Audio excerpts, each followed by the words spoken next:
बहुत समय पहले जब धरती पर इंसान बसते थे, तब ज्यादातर लोग बहुत बुरे हो गए थे। वो एक दूसरे से झगड़ते थे, चोरी करते थे और परमेश्वर की आज्ञा नहीं मानते थे। परमेश्वर ये देखकर बहुत दुखी हुए। लेकिन उस समय एक आदमी था जिसका नाम नोह था। नोह एक नेक और सच्चा इंसान था।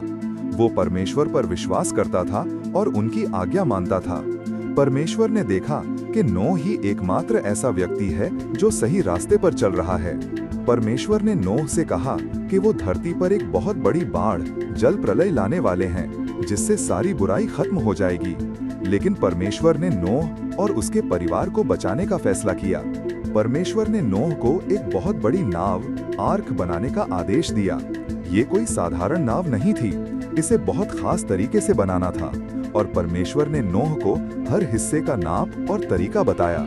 नोह ने बिना किसी सवाल के परमेश्वर की बात मानी और नाव बनाना शुरू कर दिया।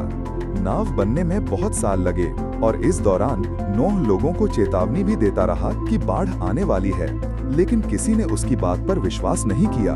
लोग उसका मजाक उड़ाते थे। जब नाव बनकर तैयार हो गई तो परमेश्वर ने नोह से कहा कि वो अपने परिवार को नाव में ले आए। साथ ही परमेश्वर ने हर तरह के जानवरों के एक एक जोड़े, नर और मादा, को भी नाव में लेने को कहा ताकि उनकी प्रजातियां बची रहें। नोह ने आज्ञा मानी और सभी जानवरों को नाव में ले आया। इसके बाद बारिश शुरू हुई। ये कोई साधारण बारिश नहीं थी। लगातार 40 दिन और 40 रात तक मूसलाधार बारिश होती रही। धरती पर हर जगह पानी भर गया, पहाड़ भी डूब गए और पूरी धरती पानी में समा गई। नाव, जिसमें नोह और उसका परिवार और जानवर थे, पानी पर तैरती रही। 1 साल से भी ज्यादा समय तक पानी धरती पर छाया रहा। फिर धीरे धीरे पानी कम होने लगा। आखिर में नाव एक पहाड़ पर जाकर रुक गई, जिसे अरारत पर्वत कहते हैं। नोह ने ये जानने के लिए एक कौवा भेजा, लेकिन वो वापस आ गया। फिर उसने एक कबूतर भेजा।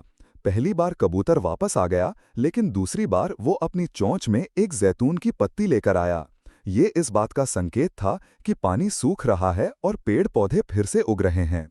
तीसरी बार जब कबूतर को भेजा गया तो वो वापस नहीं आया, जिसका मतलब था कि धरती अब रहने लायक हो गई थी।